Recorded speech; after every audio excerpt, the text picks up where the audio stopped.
Thanks for watching Endgame Economics. If you enjoyed this video, hit subscribe. It's completely free for you, and it helps us continue making more videos like this. Hey everyone, and welcome to This Explainer. Today, we're diving into the absolutely fascinating, yet honestly kind of heartbreaking story of the architect behind our modern electrical age, Nikola Tesla. We're talking about a genius who could literally see the future with crystal clarity, but who really struggled to secure his own place in the very world he helped build. We're going to break down his life, how his incredibly unique mind worked, and the massive, invisible legacy he left behind. Let's dive right in. I want you to picture New York City in the 1940s, right? It's the dead of winter, middle of a snowy night, but the city is just glowing. Elevators are zipping smoothly up and down these towering skyscrapers. Radios are beaming voices through the freezing air. It's this vivid, atmospheric scene of a massive metropolis that is completely buzzing alive with electric energy. Electric motors were literally powering everything in the city. But here's the truly mind-blowing part about all of this. This whole humming world, and yeah, that includes the very electricity powering whatever device you're using to watch this explainer right now, it was all made possible by the invisible architecture of one man's ideas. The absolute lifeblood of the city was flowing from concepts born inside a single human mind. Which brings us to room 3327.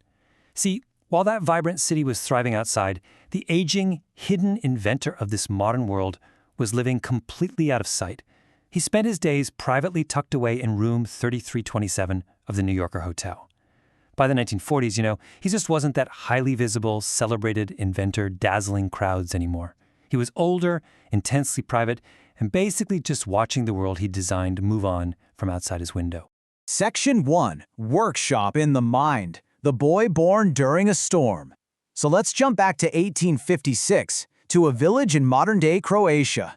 Tesla was actually born during a massive lightning storm, which, honestly, is a remarkably fitting start for his life story.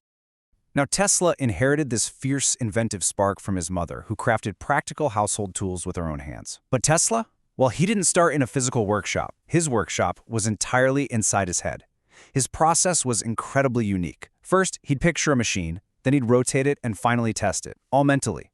He could build and perfectly tune a complex device in his imagination before ever picking up a single physical tool. I mean, this extraordinary gift of mental simulation made him brilliant for sure, but being that different can also be a really lonely place to be.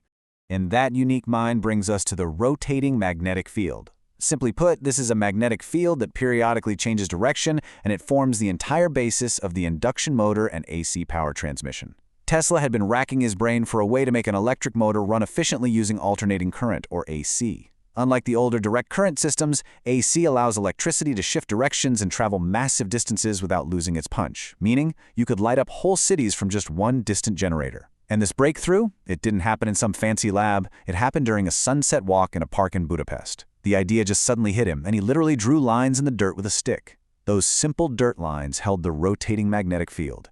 He could just clearly see what didn't even exist yet. Section 2. The War of Currents. Fast forward to 1884, and Tesla steps off a steamship into a New York City that is desperately hungry for electricity. He arrived with almost nothing, just an old coat, a few coins in his pocket, and a letter of introduction. Now, that letter landed him a job with Thomas Edison. But Edison and Tesla, their relationship went south pretty quickly because they were basically polar opposites. Edison's method was pure trial and error, a mix of science and cold hard business. But Tesla's method relied on mental simulation and sudden revelation. They just thought completely differently. This clash led to an incredibly ugly split. Actually, scratch that.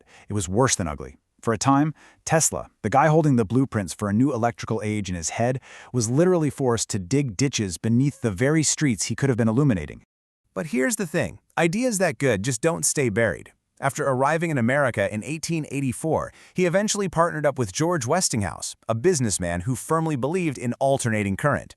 This kicked off the famous War of the Currents against Edison's direct current, and spoiler alert, Tesla's AC won, purely because it was so much more efficient over long distances. By 1893, Tesla's system was creating absolute public wonder at the Chicago World's Fair, lighting up the night sky like never before. And just 2 years later, in 1895, his AC system was used to harness the unbelievable power of Niagara Falls. Suddenly, he was famous, on the front page of newspapers and incredibly influential. Section 3. The Unfinished Dream. You see, Tesla didn't just want to improve the world a little bit. He wanted to completely shatter the boundaries of reality. He envisioned this globally connected, wireless world where news, voices, and images could be sent instantly across oceans. His entire driving philosophy boiled down to one question: what is possible? His singular focus was pushing the absolute limits of invention. He wanted to see exactly how far humanity could stretch its understanding of physics and energy. He wasn't sitting around worrying about quarterly earnings or profit margins. He was obsessed with elevating human capability itself. But then you hit the cold, hard reality of the business world, which always asks, who pays? While Tesla was staring at the horizon, initial investors like J.P. Morgan were staring at the ledger.